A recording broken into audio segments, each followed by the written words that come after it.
Bueno, y para terminar esta emisión, hoy 11 de julio, pues qué mejor que hacerlo hablando sobre el aniversario de nuestra querida Tijuana. Y para eso está con nosotros el licenciado Fernando Escobedo, él es coordinador del Museo de Historia de Tijuana. Buenas noches, ¿cómo estás? Buenas noches, muy bien, gracias por invitarme a ti a tu programa, Alfredo. Pues Fernando, platícanos, ¿cómo está esto del 11? Digo, la mayoría de los que aquí vivimos, pues sabemos que no se ha precisado el origen de Tijuana y por convención se utiliza el 11 de julio porque hubo ahí una escritura, algo, pero recuérdanos un poquito para el público por qué Claro el que 11 sí. y qué detalles hay, si tuvieras un detalle que pocos conocen mejor. Ok, claro que sí. Pues, ¿qué podemos hablar del 11 de julio? El 11 de julio pues, fue una fecha tomada por la conclusión o el término de un litigio familiar.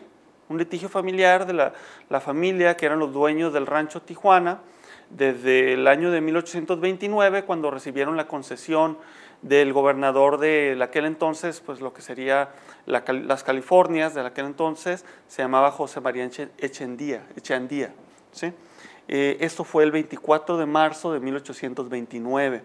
El litigio que terminó con el problema familiar o la situación familiar se va a definir el año de 1889, ya varias décadas después, ¿no?, de haber recibido la concesión, el 11 de julio precisamente, ¿sí? Era básicamente una discusión familiar, un pleito de familia entre dos grupos, ¿no?, que estaban reclamando los derechos sobre el rancho, ¿no? ¿Cuál es la familia? La familia se apellida Argüello. Argüello. ¿Sí? El primero, el que recibió la concesión, se llamaba Santiago Argüello Moraga, ¿sí? Y él, al fallecer, deja intestado sus bienes, ¿no?, sin testamento, ¿no? Entonces, ¿qué sucede? Pues empieza toda una discusión de quién se va a quedar con el rancho, ¿no? Entonces, la viuda, que se llamaba Pilar Ortega, viuda de Argüello, ¿sí?, pues decide tratar de moverse lo más rápido posible junto con su esposo antes de que falleciera para resolver la situación. Y lo que viene siendo Benito Juárez en 1861, ¿sí?, les otorga nuevamente la concesión, se renueva la concesión, y un año después fallece Santiago Argüello, ya sin testamento, ¿verdad? Entonces tratan de resolverlo antes, lo resuelven, se renuevan el decreto o la concesión, pero falleció un año después, sin dejarle a sus hijos bien delimitado qué le va a tocar a cada quien, ¿no?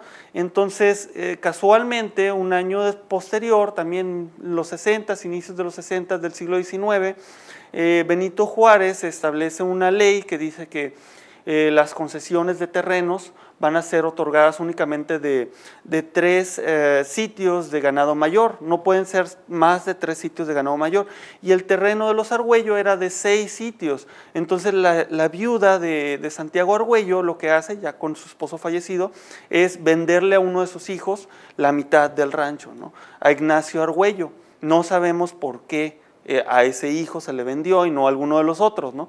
Pero eso fue lo que sucedió. De ahí va a surgir el debate y la discusión, ¿no?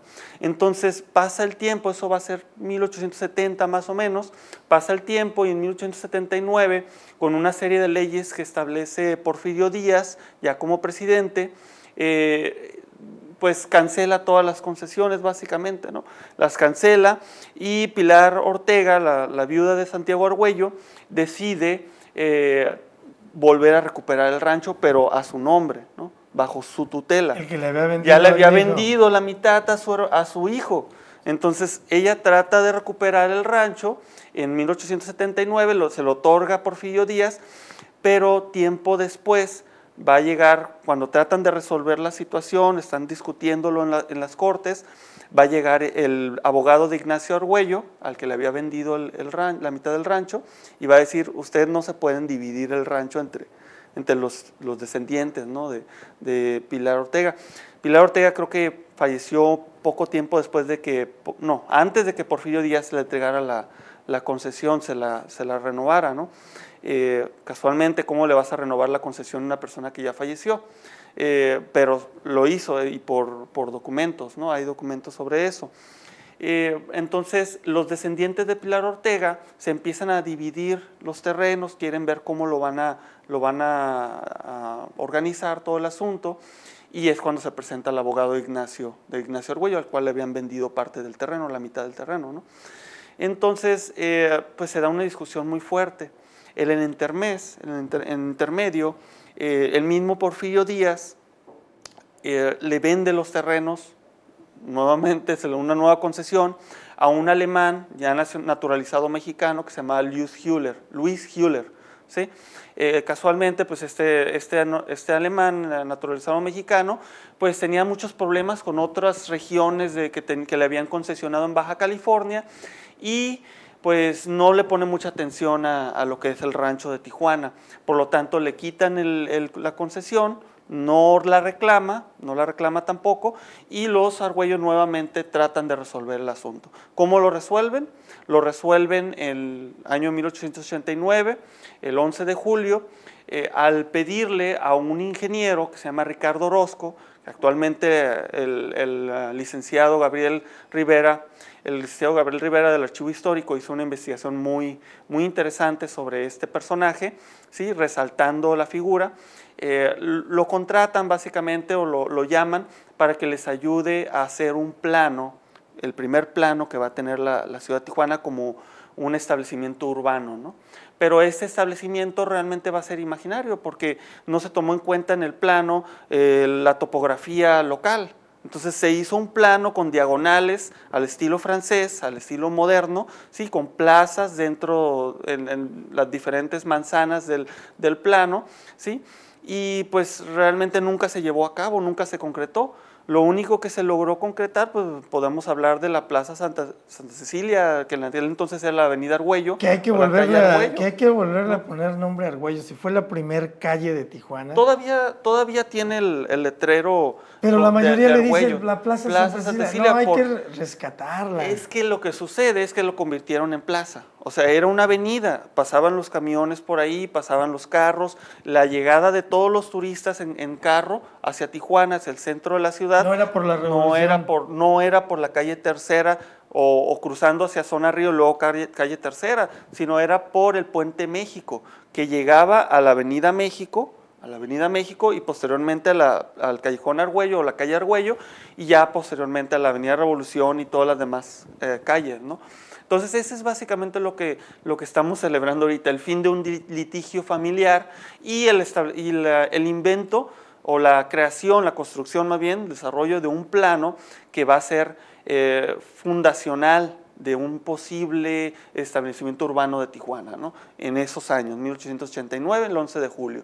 Ahora, hay otra versión también, o sea, la oficial es esta, la que el gobierno y toda la gente va pasando generación tras generación desde que se estableció como aniversario, es decir, desde 1976, cuando se hizo un simposio de historia en el cual el presidente Fernando Márquez Arce convoca a la comunidad tijuanense para que propongan proyectos de cuál va a ser la fecha fundacional de Tijuana, ¿no? Entonces gana uno de ellos, encabezado por el que va a ser el primer cronista de Tijuana, el señor Magdaleno Robles Sánchez, que propone precisamente lo del plano del ingeniero Orozco, ¿no? Pero hay otra versión que viene siendo la informal, ¿no? La que no es tomada en cuenta, no oficial, la no oficial, la que menciona que el primer establecimiento urbano de Tijuana se llevó a cabo en la parte baja de la zona centro, en donde actualmente se encuentra el Callejón Z, ¿no? ¿Cuándo sucedió esto? Cuando se establece la aduana federal en esta región, en el mismo Callejón Z, ¿no? El Callejón Z está en la zona norte, muy pegadito ahí a la estación de bomberos del centro de la ciudad, en el año de 1874. Sería antes, ¿no? Antes, que la fecha sí, oficial. o sea, son 15 años antes, ¿no? 15 años antes de la fecha oficial. ¿Y por qué estamos hablando que esta también pudo haber sido una fecha fundacional? Porque alrededor de la aduana fue cuando se empezaron a desarrollar las casas, los negocios, las tiendas de curiosidades, que van a hacer características de Tijuana, ¿no? Como un origen germinal, ¿no? Un origen a lo mejor informal, también irregular, porque estaban en terrenos federales en sí. No compraron, sino que se establecieron en los terrenos federales que había conseguido la aduana.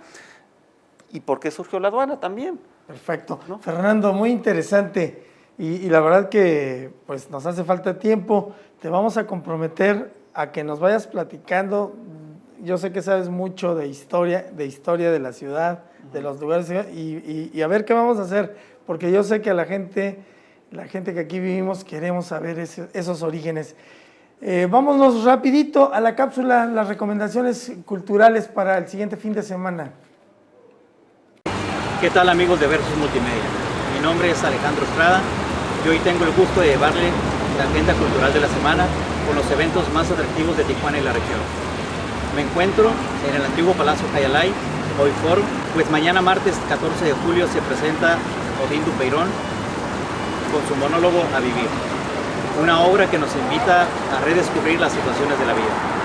Estos y otros eventos más en la semana, acompáñanos. Si usted aún no conoce el Cinema 4D del Centro Estatal de las Artes de Tijuana, tiene un buen motivo para hacerlo esta semana. Se trata de la proyección de 2 cortometrajes, El Cricket y Yester Now, dentro del ciclo de realizadores cinematográficos baja californianos, ambos bajo la dirección de René Vargas Madrigal, estudiante de la Universidad de California. Son historias que pretenden explorar temas fronterizos entre los países de México y Estados Unidos, particularmente en la zona de Tijuana y San Diego. La cita es este viernes 17 de julio a las 7 de la tarde y la entrada es gratuita.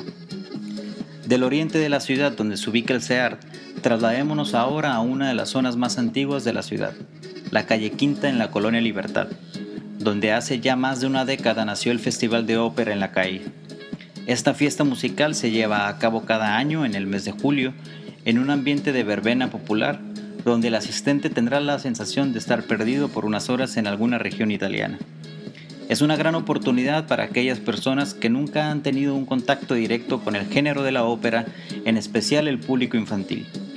El evento cuenta con la participación de más de 350 artistas entre cantantes, músicos, directores escénicos, bailarines, actores y comediantes. El evento es este sábado y comienza a la 1 de la tarde hasta la medianoche. La entrada es gratuita y organiza la Ópera de Tijuana y Café de la Ópera. ¿Te interesaría descubrir el pensamiento y las obras de Miguel Ángel, Da Vinci, Botticelli, Rafaello y los otros padres del arte renacentista? Pues por primera vez en Tijuana, la Academia de Historia y Cultura Italiana impartirá un seminario sobre la historia del arte del Renacimiento. Las clases serán cada sábado a partir del 18 de julio en un aula del Instituto Mexicano del Seguro Social, Clínica número 7, en el Boulevard Salinas. Las inscripciones están abiertas. Para mayores informes, consultar la página de Facebook Academia de Historia y Cultura Italiana. Esta semana, el sábado 18 de julio, se presenta Natalia Lafourcade en los viñedos de LH. Es una oportunidad que no pueden dejar pasar. Amigos, que tengan una excelente semana. Regresamos al estudio de Versus Multimedia. Bien, y pues hemos llegado al final de esta edición de Versus Multimedia aquí en UTV 157. Le doy las gracias y lo espero que la próxima semana nos acompañe en punto de las 8 de la noche. Todos los lunes aquí estamos en UTV 157. También lo invito a que visite nuestra página www.versusmultimedia.com.mx. Ahí vamos subiendo ya los programas diferidos, si no tuvo usted oportunidad de vernos en vivo. Muchas gracias y que tenga una excelente semana.